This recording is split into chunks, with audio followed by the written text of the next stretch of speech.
Coming up on Dub Zone, Sydney FC star Mackenzie Hawkesby joins us in the studio following Friday's thriller at Leichhardt. City pinches a point at the death to keep top spot on the table, and Brisbane are back on track thanks to a 17-year-old wonder kid.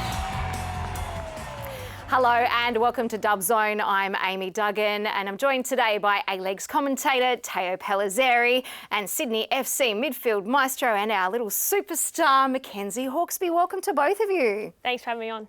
Great to see you, Amy. Yeah, great to see you guys too. Macca, I'm going to have to start with you because it has been a very tough season for Sydney FC. What's going on?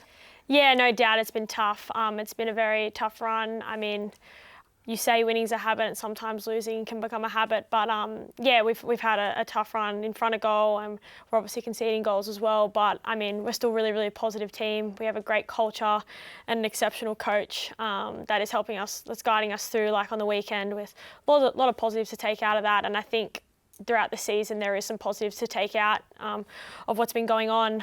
But yeah, it has definitely been hard and we've had to show a lot of resilience, but we have some really good characters in our team that are showing up every week, and yeah, we're still fighting, and that's the main thing. And there's still 9 games to go.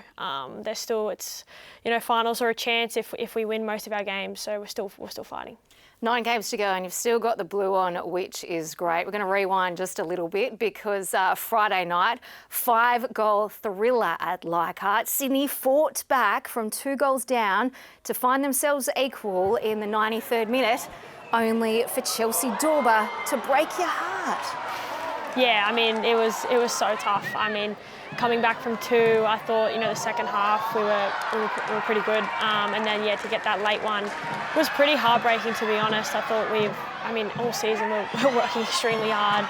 We're running a lot. We're trying the efforts there, but on the weekend, yeah, it was really heartbreaking. But again, there's a positive to take out of it. Millie scored.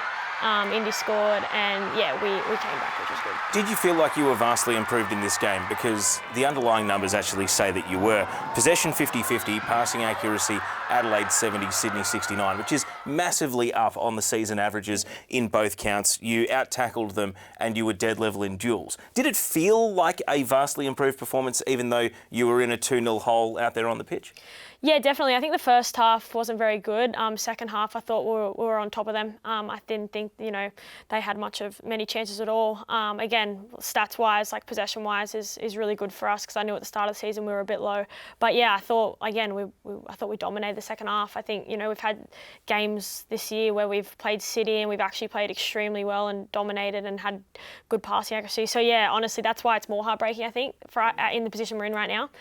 So. Well, you raised that though. The City games, the 2 City games are probably the best any team has looked against Melbourne City. And then the abandoned game against Canberra, you were blowing them away and it was like, oh, the old Sydney's back. So why has it appeared so sporadically and why have there been letdowns, both within individual games conceding that late goal to Adelaide, but also some of the down games, like I think of the 2 matches against Melbourne Victory in particular, where it was just so hard for your team to get anything going in an attacking sense?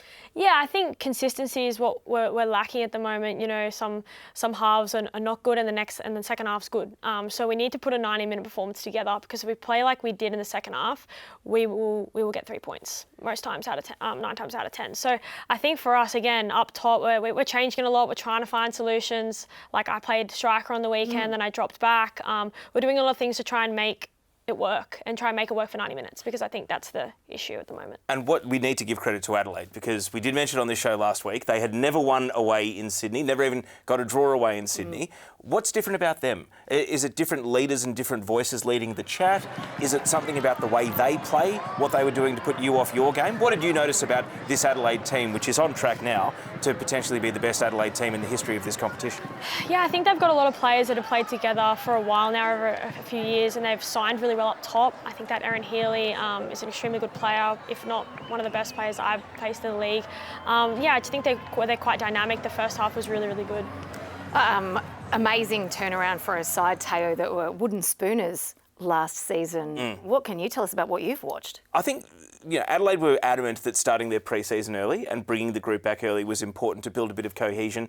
They trusted that Erin Healy was a good signing. A little bit of a gamble on Lucia Leon, maybe, but still a hardened overseas professional. And the combination, you may have faced this at the weekend, between her and Zoe Tolland as their right side of midfield and defence, it's hard to say one of them is definitively the best in their position in the league. But as a duo, that might be the best right side in the league. And it's not exactly two players that are up in lights, both as an import and as an Australian player. So, I mean, again, trying to break that Adelaide team down, you were able to come back. You did find some vulnerabilities in them, but what did it take to actually break them down?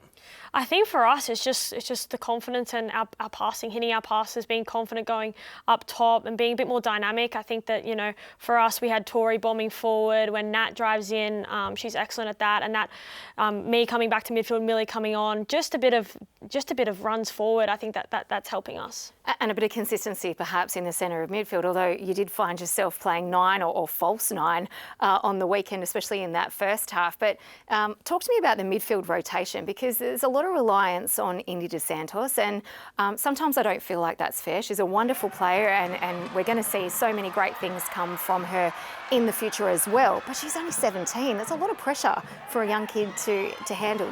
A top squad that's been in the championship, year after year after year. And she's probably the only thing that's been stable in there. Did pick up this beautiful goal though. Takes a lot of composure to bring that ball down, take the extra touch and find the net. Yeah, I think Indy's come a long way. I mean, she had a really good pre-season, and obviously wing isn't a normal position. She normally plays midfield, but yeah, she's been excellent and she's fitting into our team quite seamlessly. I think each game she's getting better and better. Not only is she, good on the ball, but now she's provided. You can see her movement is getting better. So she's been really good for us, and she gives so much effort. I think that's what from us older ones now, and at the time that we're in right now, is she's trying and she's continuing to try. So it's really good to see. One more question. After the loss to Melbourne in the Big Blue, Ante Juric said he'd told the group there was a magic number of points on the ladder that he'd put on the board, and then he refused to tell the assembled media what that magic number was. Now, before we started recording, you said you don't look at the ladder. So if I ask you what was the magic number, do you remember what it was, or has that since been revised as you've had a couple of games since? I do know the magic number, but now our focus is just we need to win every game. That's where we're at. That's where we're looking at. She's not sharing it with you. I think that's what it means. Well, no, I think it's realistic. Like with 9 games to go, you'd have to say Sydney's going to have to win 5 and get a heap of favours, or between 6 and 7. I think far more realistically. And it's not something that your group has done this season, but it is something you've done in previous seasons. And it's about building a groundswell in the fan base and also the ones that have been there before to lead the others that maybe haven't experienced it at the club since they've joined. Yeah, definitely. I mean, me, Nat, Prinny, we've been to the club. We know how to win and what it takes. And I think that, even last year when I came back, we weren't in a good place then, and went on a run. It takes one win to get form back and to get something back, and then you can go on a good run. And there's definitely, I'm not losing belief. I've been at this club for a long time. We have a winning mentality. We have the best coach in the league to get us there, and it's shown that in the last few years. So, and we have the leaders too. So we just need to keep believing and keep fighting. A moment that I did love was Millie Farrow. I think the ball was supposed to go out for a corner. It didn't go her way. She got a little angry and then scored the equaliser, which was an absolute stunner. And we're going to hear from her right now post-match. I think there's still a chance for us to make it into the finals. Until it's mathematically not possible, then we're going to give absolutely everything until we get there. That's my first goal of the season, and obviously it's a little bit of that kind of, for a striker, the monkey's off the back now. So hopefully, for the rest of the season, I can keep scoring and helping the team get points on the board. To be honest, I actually can't remember. I was just so excited. I was running as fast as I could, got the opportunity, first touch, hit a bottom corner. Don't give the keeper any opportunity to get there, but I was just so excited that we scored, and then we obviously won the game. It was just crazy, the crazy last 5 minutes. Chelsea Dorber there after picking up that 93rd minute winner for Adelaide and breaking that 10-game streak, losing to Sydney FC at Leichhardt for Adelaide to take all 3 points there. The other big match of the round, of course, was in Melbourne as the two Melbourne sides went head-to-head. Let's take a look. Picked up by Lowe. Rachel Lowe running into space. Rachel Lowe opens the scoring, and they lead in the Melbourne derby. Pellizzeri all by her lonesome. And Melbourne City have found the back of the net. And in the final minutes, a on regular time, they level. And this Melbourne derby, the 21st edition between these two clubs, ends a draw. Yeah, pretty gutted, honestly. Thought we dominated majority of the game. We wanted to come away with 3 points, and to draw it at the end was disappointing, but I think it's a really positive game for us to show that we can dominate a team like City. You know, I think we dominated most of the game. Staying undefeated is also just such an amazing achievement. Just shows the fight that we have and how bad we want it. Mariana Speckmeyer finishing up that one there. Rachel Lowe talking just before her, both goal scorers in this 1-1 draw at Control Cyber pitch in the Melbourne derby. Rachel Lowe getting the opener. Mackenzie, you played with her obviously at Sydney. Tell us a little bit more about her style and why she's so good at putting these in the back of the net. Yeah, I think she's quite prolific, Rach. I mean, when she played at Sydney, she played 9 a bit, and she scored a fair few goals for us. So yeah, she's super dynamic. I think her runs are excellent. I played with her for a long time, and she's really direct. Like there, she just pops off the shoulder there, and then one touch and hit, and that's what I've seen from her from a long time. Not only playing in midfield but striker, but yeah, very happy for her. She's my good mate. So.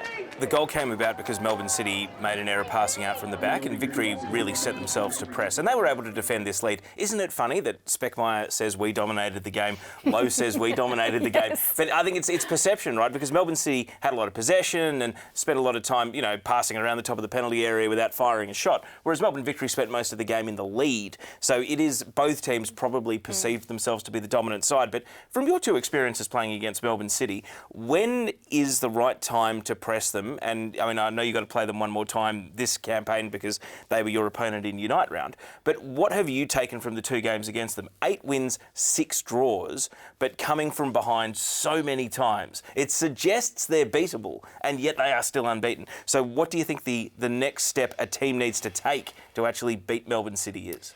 Yeah, I think you need to put a few past them initially. I think with that one, like they got one early, Melbourne. I think with us, we got one early, but you need to put another one because they are good at coming back. You have, they're dangerous up top. Holly McNamara, or everyone up top. They just have Rihanna Pellizzeri coming on, so they can fire, but you need to press them hard and you need to try and win the game within the first half because they are proven to come back and score. So.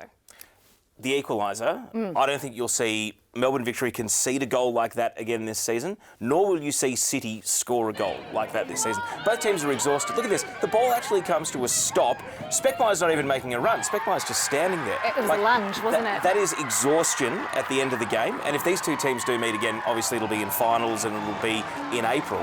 But I think that you can't do too much of a post-mortem on this goal because I don't think it's repeatable for either side, and they would desperately hope Melbourne Victory never to concede a goal like that again. Let's talk about Melbourne City's unbeaten run because we're at 14 games now. They have the chance to break the Ninja all-time record of 18 games. Brisbane Roar 08 and 09, Canberra United in 2011-2012, and Melbourne City, in fact, did it in 2015-16. And Mackenzie, you were a member of a team that was starting to get into this sort of territory in the 21-22 season. When a team has forgotten what it feels like to lose, as is the case for the current Melbourne City team now, just how much does that perpetuate through the group? And tell us about the mentality that every Melbourne City player is feeling when they go into training, having forgotten, well, maybe they haven't forgotten last year's grand final, but they've certainly forgotten what it feels like to lose a game. Yeah, I mean, it definitely brings a lot of confidence when I was in that feeling, that vibe. Even when you are down, you don't feel like you're down. So I think that just brings them so much confidence. I mean, they've been down a few times this season as well, and they have come back and snagged a point. So I think, yeah, it just brings them so much confidence leading into the back end of the season and leading into finals for them. The same way they grabbed an equaliser in this game against the Victory, did you see that sort of belief from them, for instance, in the game at Leichhardt Oval, where again, Sydney FC is well on top in that game. Lucy Johnson scored a great goal to give you the lead, good home crowd. But were there things that you noticed in that match where Melbourne City's sort of winning mentality came to the fore? And ultimately, it's a defensive mistake which gives them the equaliser in that game. But, to force that mistake, to find that goal, were there things about them that you noticed? I think just their firepower up top. I mean, they have so much depth in their squad, and when they have players like Holly McNamara coming off the bench, it lifts them. I know I've been in previous teams where we have so many people coming off the bench that lifts teams, and I think that, yeah, for them, for that, it's huge. I think that, yeah, they're continuing to build upon what they're doing, and I think they are sitting at the top of the table, and that's that's where they should be at the moment, based on performances. And where you'd like to be by the end of the season. Yes. Okay. All right, is it now time to join Nalin Mastou with What's Cooking on Socials, brought to you by Ninja.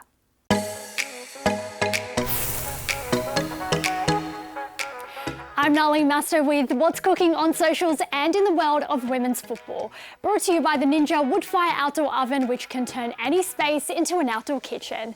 Now, just when you thought you'd seen it all in the Ninja A-League, think again. Over in Tarney, Western United's Amy Medwin took out the corner flag as she was trying to keep the ball in play, and let's just say it caused a little bit of drama. One of the officials just couldn't quite get it back in. Play was stopped until one legend ran on the pitch with a replacement flag, and rest assured it was play on. Now, elsewhere in the Ninja A-League, we saw Sydney FC 17-year-old Indiana Dos Santos was in the stands at McKellar Park to support her sister Janaea's team, Canberra United. She was watching along with her other sister Kiki, and even though Janaea didn't get off the bench, it was still such a beautiful moment to just see how strong the Dos Santos family ties really are. And finally, the Combank Matilda squad for the She Believes Cup has been confirmed, and 6 Ninja A-League stars have been selected. Chloe Lincoln, Tash Pryor, Michelle Heyman, Holly McNamara, Tamika Yallop and Lainey Fryer. Now, Lainey's inclusion is just incredible because she's only played 10 professional matches and has already taken the competition by storm. And hearing that Holly's back in the squad is just music to everyone's ears. At just 22 years of age, she's had to overcome more adversity than most footballers would have to face in their entire career. 3 ACL injuries, and now she is back with a point to prove.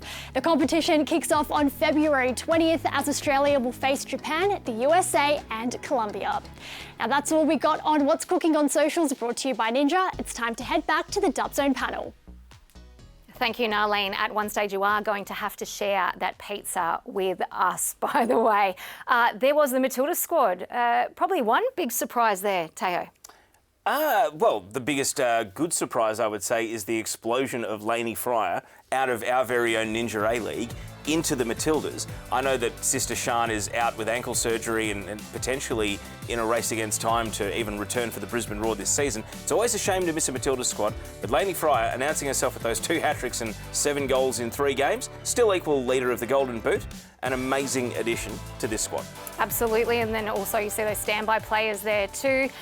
Mackenzie, I'd love to get your view on this. 6 Ninja A-League stars in the Matildas. So important for players in this league to be able to see themselves at the top, or players that are coming through to be able to see players come through this league and find themselves in that Matildas squad. You will have played against and with a couple of these players. What is it, the difference in the jump between what we're doing here in Australia and what we're seeing overseas and getting into the Matildas squad? Yeah, I think it's really good for the league and really good for the Matildas. Obviously, they're in a new cycle coming up, so players, like that are coming through the league, like Lainey Fryer, it's so good for them to get a call up and experience that international level. Obviously, you have a lot of the Matildas playing in the WSL, which is the best league in the world. So it is really good to have bleed them in. I think at this point in the new cycle. So yeah, I think it's really good. You will have played against a player like Tash Pryor, for example. What is that like? Because she's quite domineering, very good in the air and has so much confidence for a player who's been around the league for a long time, but due to injury, we hadn't seen that much of her, and she's come into the Matilda squad. Looks like she belongs there forever. What's it like playing against her? Because we should match up against you. Yeah, I've known Tash for a while now. She played at Sydney for us for a year, so I've played with her for a while. I mean, she's always had quality Tash. She's had a few years out through injury, but yeah, I've played against her now a fair bit for the Jets. And yeah, I mean, she's done well, and it's really good to see players, like I said, come in through the A-League. So yeah. The interesting thing about Pryor is once you pull on that golden fleece and you become a Matilda, everyone now knows your name. You become national property. And it feels ridiculous as someone who covers the league week in, week out, sitting next to someone who plays in the league week in, week out, to say that Tash Pryor is some sort of best-kept secret. But do you feel as though, like, the wider Australian sporting landscape got the, now we see it moment when Tash Pryor actually got to play for the Matildas.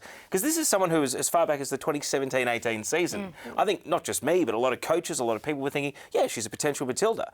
And yet it's taken until 2024, and now we're into 2025, for that to finally happen, and kind of all of those things that could have been tapped into are now being tapped into.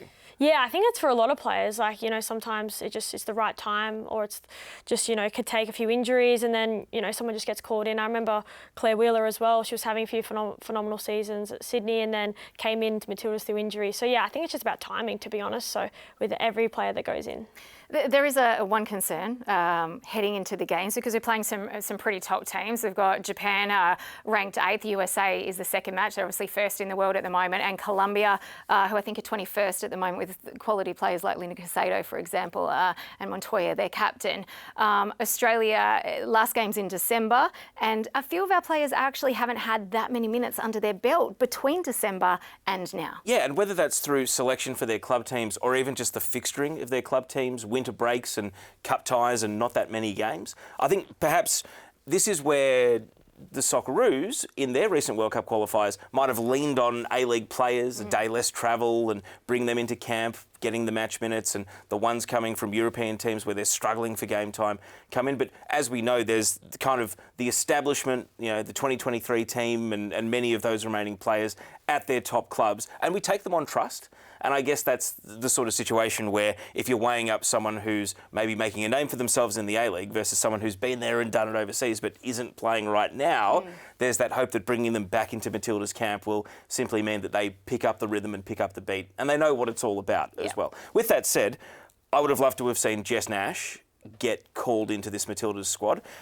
Since the Matildas last played, and she got those caps against Chinese Taipei, she's played 9 games without missing a single minute, and her team has only conceded 5 goals. And as we mentioned on Dub Zone last week, not even that many defenders even playing in the defensive line of the Central Coast anymore. So I would have thought if there was one switch I might have made, maybe I would have found a spot for Jessica Nash. But on the whole, I do think it's a pretty good representation of what we can work with in a tournament where we have 3 very difficult opponents and might start as underdogs in all 3 games. Yeah, and well, it's great to see so many Ninja A-League players on that list today.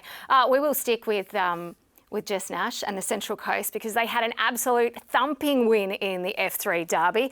I'm going to come to you, Macca, because you've never had the chance to play for this illustrious piece of silverware. Would you like a little piece of the freeway in a trophy? I mean, if I played for them, yeah, maybe. But I mean, I think it's a cool thing they do. I actually like it. Like, if I played for Mariners or Jets, I think it's a good little competitive thing that they do on the coast. Well, there was 5-1, the final score at Industry Group Stadium, and you can see the team absolutely celebrating, and so they should, with 5 different goal scorers for the Mariners up against the Jets. And it also sees Mateo jump into 5th position on the ladder, and that team on top of the box, that's world class. So you've had 2 tastes of the Mariners this season. They beat Sydney FC in round 1, and it was a very hard-fought draw only a couple of weeks ago. What are you seeing with Central Coast this year? Because you had that epic semi-final series against them last season. You were in amazing form and were more or less one of the reasons that Sydney FC got the better of Central Coast to go through to the grand final. What are you seeing that's different about them this campaign? I think they've recruited well again. I think their 2 players up top are excellent. Like you said, that turn is so good. I think they're just a well-rounded, hard team to beat. They're fighters. Like, every time we play them, even last year, but this year especially, it's just such a tough match. They're physically, they're just so strong. So yeah, and as you can see, they're just a well-rounded team. I think they've done really well recruitment-wise, from midfield to attack to defence, and that's why they're sitting pretty high on the ladder.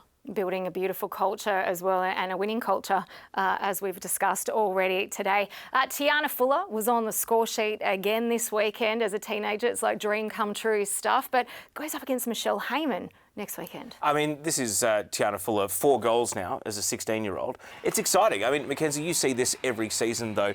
I mean, Indiana Dos Santos lived that 2 years ago as a 15-year-old. Now Tiana Fuller's coming through and doing something similar. You know, the production line, I mean, what more can you say about it in the Ninja A-League? There are just so many reliable talents that keep announcing themselves onto this stage. Yeah, each year you can see from different teams. I think this year's been the biggest one for them. Plays in Brisbane. It's just, yeah, every round I feel like there's a new young player scoring. So, yeah, it's good to see. Well, the Jets certainly missed plenty of chances up front without Sheridan Gallagher. Let's hear what Cass Davis has to say. Yeah, obviously her physicality up top. Yeah, just the way that she carries herself on the field. She gives 100% and you kind of follow in her footsteps. So, yeah, we were missing quite a few players today. I think we were at the bare minimum with all the injuries that we have at the moment. So it's hard. They always seem to happen in one go. And, yeah, hopefully we can get those girls back on the pitch and, yeah, one that we'll probably put behind straight away. It's not nice losing a derby, especially by 5 goals. So, yeah, it's a tough one today. So obviously the player that Cass Davis is talking about there is Sheridan Gallagher, who was red carded the week before. They really do miss her physical presence, but also her as a target player, Teo. Newcastle had 9 shots on target, 2.83 XG, and they go home with 1 goal, which was a very well taken goal by Josie Allen, but caught a massive deflection. So the quality of the chances they didn't score, this is the story of their season every week. Now, I feel sorry for Newcastle because Melina Reyes took a sabbatical 2 weeks before the start of the season. They tried a bit of a Hail Mary with the American striker Gia Vicari coming in. She's not even making the bench. That quite simply hasn't worked as a signing. And it's left them dependent on either players making forward runs like Sophie Hoban or Libby Copus-Brown here, or Sheridan Gallagher, who, to be fair, is their top scorer so far this season. And, Macca, they basically need a spearhead because Newcastle will look at their underlying numbers from this season and say, we created enough goal-scoring chances that if we'd kept Bolden or if Melina Reyes had played, we'd be maybe not contending for the title, but we'd be contending for the top 4. And yet now they're in a situation where basically a lot of responsibility has been left on the strikers in the squad. And 16-year-old Alexis Collins at the weekend, you can't heap up the pressure on a player that young, only just making her way into the league.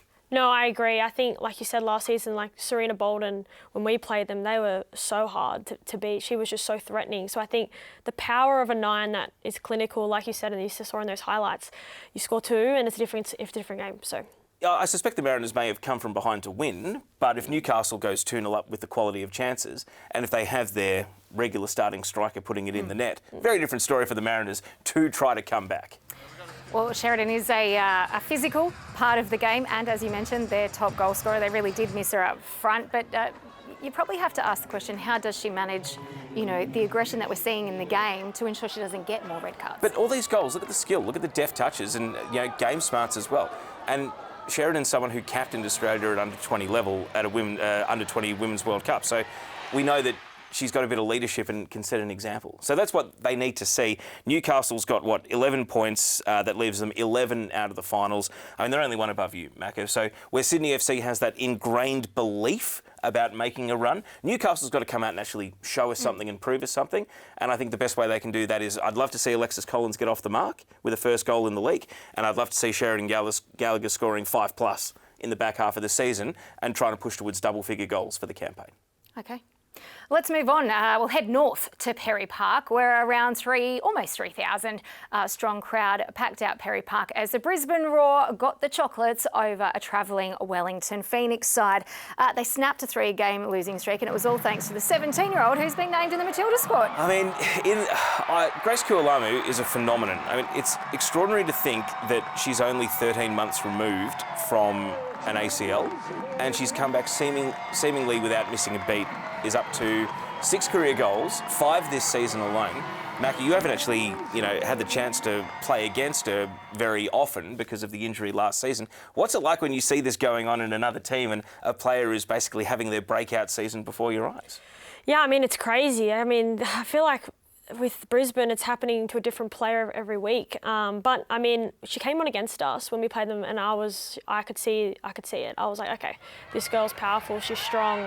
And yeah, for Brisbane, they're just scoring so many goals. They have so many avenues to goal with different players. So it's great to see. That strike's a brilliant strike against Newcastle. But earlier in this game against Wellington had been absolutely dominating, almost 60% possession.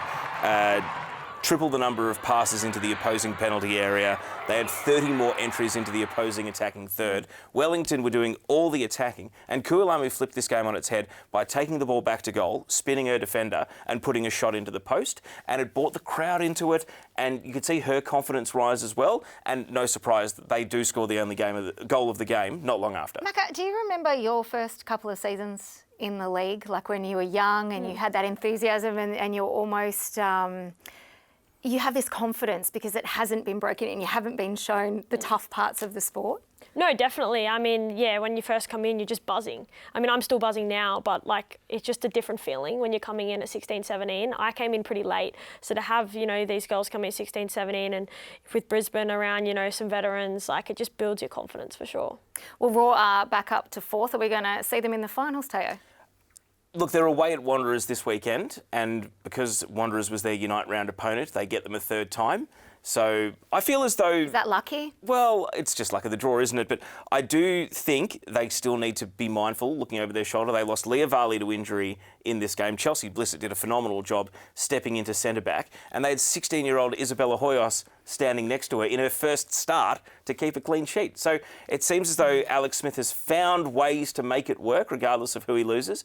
But let's not forget Sian Fryer out long-term with this ankle injury, and also Tameki Yalp about to leave on international duty. So just when it looks as though they've found solutions, more challenges appear, and they are firmly... I don't think they're in a battle for the title anymore. I think they are in a battle just to make the top 6. To make the top 6. Well, this result will not have gone down well with Wellington because it sees them drop down the ladder further. Macca, they head back home this coming weekend to take on the Melbourne Victory. Have you seen a difference between Wellington at home versus away? I think a little bit. I think playing them at home is so hard. It's like a fortress for them. They're just, when we played them at home, I thought they were excellent. And obviously the travel is hard for them, but I do think they're a great team. I think they're, really hard to beat again, really physical, really strong defensively. So, I think if they get some results away, they could, definitely push and make the top 6. You'll notice all of these highlights have something in common. They're just not making the goalkeeper work. They're wide, they're high. Anything that is at the goalkeeper is slow-moving, and that's genuinely about as strenuous as it got for Olivia Sakani in goal for the Brisbane Roar. So do you empathise with the other teams like a Newcastle or a Wellington that just don't have their shooting boots on more days than not, or does it actually make you feel a sense of relief that the problems aren't unique to your team and that there are other sides going through it? Oh, definitely. I mean, it is hard when you can't score. You can't score some days. That's just football, right? But obviously watching the highlights for them, Grace Jale, I've seen her score some cracking goals. She's obviously scored against us. But you just got to find your feet again and just be calm and composed in front of goal. And teams like the Jets and Wellington and us, it will turn. When you can't score, it eventually does turn. So you just got to be patient. Well, the difference in that 1-0, the final scoreline was Grace Kualamu. Let's hear from her now. I guess on this one, it kind of just fell into my lap and it was just an easy head in, but yeah. The body's actually going pretty well, all thanks to the staff here. The physios, they worked tirelessly throughout the last year to get me back into shape, and obviously that's come out well, and my body's responding really well to even these minutes on the field. And yet another player that plays with chewing gum in her mouth. I will never understand this. Anyway, let's move on because Canberra went 1 goal to the good over Perth Glory thanks to Elizabeth Anton. Michelle Hangman starting off the bench in this one, which was kind of strange for me. But how did you see this game play out, Teo? Canberra scored from their only shot on target, and Perth had 5 shots on target, and none of them were high quality. This was a real war of attrition, and I think what got Canberra over the line, and as much as Perth have good squad chemistry and they're a phenomenal team when they're playing at home, there's something about Canberra this season, and we did flag it earlier that there's a lot of players here that are on their 2nd, 3rd or even 4th club, players seemingly on their final chance in the Ninja A-League, because if it doesn't work here, where else might they get signed in the future? And they're playing for their careers and their lives every week, and it doesn't have to be beautiful football to enjoy a win, and you saw what it meant to them there celebrating that goal. Well, they're still mid-table, even higher at the moment, so doing... similar to Brisbane. Will they fight to make the finals? I think they will. And Mackenzie, I guess you caught Canberra on a really off night for them, and you were, blitzing them before the lightning strikes happened. Do you have a different perception of Canberra to the one that I have, which is a team that beat Brisbane home and away, a team that finds ways to win, beat Wellington in Wellington? They got some good wins this year, and yet you're the one team that really unlocked them. Yeah, we did rattle them. I just think that they have got results this year, and some really good ones, like you said, away against Wellington. Just they've got 3 points a lot of times out of not. So I think there's something working. Obviously against us, they had an off night, but again, with maybe like I said, with Elizabeth Anton at the back, she's played a fair few years with Perth. So I think as a collective, something's working and it's doing well. This is a former Sydney player, Darcy Malone. More often than not starting in midfield. Bethany Gordon, someone you would have, clashed against both in this league and the NPL for years and years. These are players that didn't get game time at their previous clubs. They're getting minutes and good minutes most weeks now. I mean, can you see them showing what you would have seen in training sessions behind the scenes actually manifesting itself out on the pitch? Yeah, definitely. I think players like that have a point to prove. And again, they've had experience at other clubs. Beth was at Wanderers, Darcy was at Sydney and Melbourne City. So yeah, they have, like you said, they are playing for their lives and their careers because, when you don't play at other clubs, you sort of want to have a point to prove. Like, I get it. I know from a player what it's like to want to try and show everyone what you're made of. So yeah, I think they're doing well and it's showing in results, like I said, which is really good for them. With players from all over the place, there's a reason each week to play against your former team, and so maybe that's where it comes from. Yes. All right, let's move on to Western United and Western Sydney Wanderers. Western United absolutely trouncing the Wanderers at Ironbark Fields, but this one a reverse or perhaps revenge for their 5-1 defeat to the Wanderers back in round 6. Which looks even more like a Black Swan event now compared to even when it happened at the time, and it caught us all by surprise. I mean, when you're 2 goals up after 7 minutes, you can dictate the rest of the game. And Wanderers, they had to fight to keep it to 4 because they had a good 20 minutes after going 2-0 down, and yet they still went 3-0 down. This is the sealer here from Chiara Di Demizio to make it 4-1. Western United, they are currently in a run where they are playing 6 games in 24 days. So they've had 2 midweek rounds in the last 3.5 weeks. And who is waiting at the end with game number 6 of 24 days? Sydney FC this weekend. So, Macca, you're about to go into a match against Western United, but they still have to play Wednesday night against Melbourne City. What are your perceptions of them? You went down to Tarneet, they got you with a last-minute winner, but how do you think they've tracked since? Yeah, I think they've had like an up and down season. I think they're very much an aerial threat, as you can see. They score a lot, they score a header against us, and they've scored a header on the weekend. They're an all-rounder, I think, again, like another solid team that, again, have kind of up and down results, but can score goals. So that is definitely threatening. Well, Catherine Zimmerman, a collarbone injury that will see her out for 4 to 6 weeks, which is good for some teams, not good for these guys. It was really unfortunate, just the way that she fell, obviously, in pain straight away. I mean 4 to 6 weeks for a collarbone as well seems like a very quick comeback time. So this is devastating, and they're putting huge minutes into both Taranto twins. Sarah Egersvik came back after a month out of the team, but really hasn't missed a minute since. And I just wonder what the strategy will be. Will Melbourne City and Western United play full strength against each other midweek and then rotate at the weekend? City away at Newcastle and then Western United away at Sydney FC? Or will they rotate against each other midweek and try to pick best 11 at the weekend? I'm fascinated as to the strategic approach they take because there's the heat in Melbourne to factor in for this game as well and the travel come the weekend. So a pretty tough time for both these teams. And, not to put the mockers on you, but I think you're getting Western United at a pretty good time this weekend when you get to face them. Yeah, I mean, I hope so. But at the end of the day, it's on us to do well. And like you said, they are threatening, so we can't really be complacent.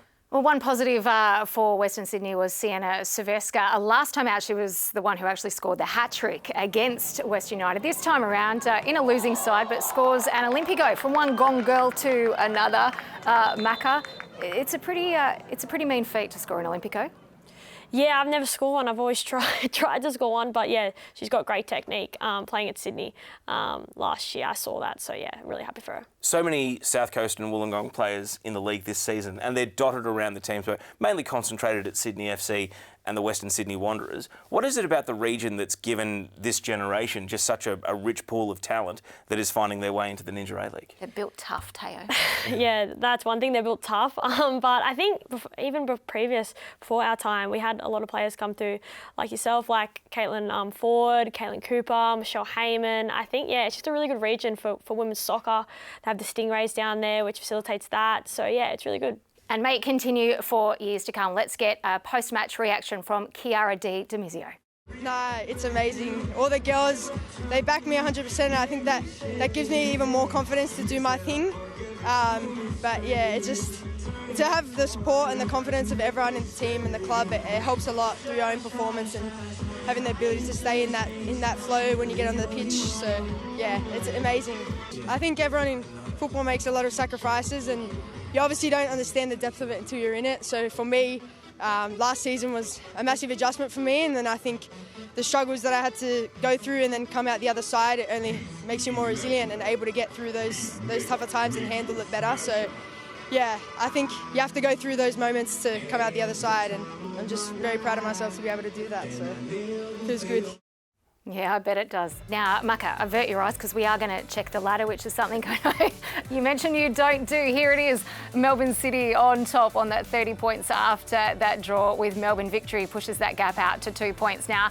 Adelaide and Brisbane making up the top four. Central Coast, Western, Canberra and Wellington fighting out those next four spots. And then down the bottom, that blue side, next to that red side, both from our major city and one that usually produces amazing players. What are we making of the ladder, Teo? I can't really ask Macca because she doesn't like to look at it. I think this Wellington versus Victory game this weekend, with Wellington having the home ground advantage, this is going to be the stretch of the elastic. If Victory win away, then Wellington loses a bit more touch with the top six. Melbourne Victory basically pencil themselves into a finals berth, even with 8 games to go. So I think there are 6 pointers, and then this one is even more than 6 points. I feel like this could be where we draw a new line above and below who's going where in the season. Let's take a look at some of that action because it all kicks off on a Wednesday with Melbourne City up against Western United, kicking off 5 p.m. from Control Cyber Pitch. Friday, the action continues with Adelaide hosting Perth Glory at Coopers Stadium. Of course, you can catch that on 10 Play and Paramount Plus.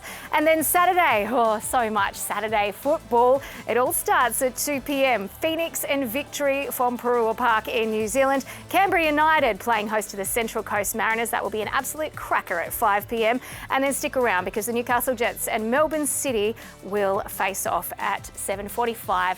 Coming your way from McDonald Jones Stadium. Then on Sunday, Macca's fingers crossed for you here. Back at Leichhardt Oval, Sydney FC taking on Western. They are coming off that big win, but Sydney has a point to prove now. And the Wanderers up against Brisbane Roar at Wanderers Football Park. Let's hope some home ground advantage will help the Wanderers in that one. Plenty coming up there, but also plenty coming up in the A-League. Let's have a look at what's coming up in Total A-Leagues. Coming up on Total A-Leagues, we speak to Central Coast Mariners boss Mark Jackson about the challenges his side are facing in their title defence. We also preview a huge Sydney derby, chat about Victory, Adelaide, and debate who is the most skillful player in the league. Tommy, who is the most skillful player in the league? Great question. I think there's a few candidates. Hard to go past one matter, I think. Were you ever the most skillful player in the league? Absolutely not. Very good. Every Wednesday on the A-League's YouTube channel and the website. Well, thank you, Vince, and thank you, Tommy. Looking forward to that one as much as we are looking forward to this weekend's Ninja A-League matches. A big thank you to Mackenzie Hawkesby for taking the time out, still wearing blue, following training to join us here on the panel today. Hope you've enjoyed your time. Thanks for having me on, guys. It was really good. Yeah, and good luck on Sunday at Leichhardt as well. And Teo, as always, for the stats, for the insights, and for all the inside goss. Great to have you. Great to see you, Amy. All right, everyone, get tuned in to 10 Play and Paramount Plus. Watch all those Ninja A-League games, and we'll be back next week to fill you in on all the action.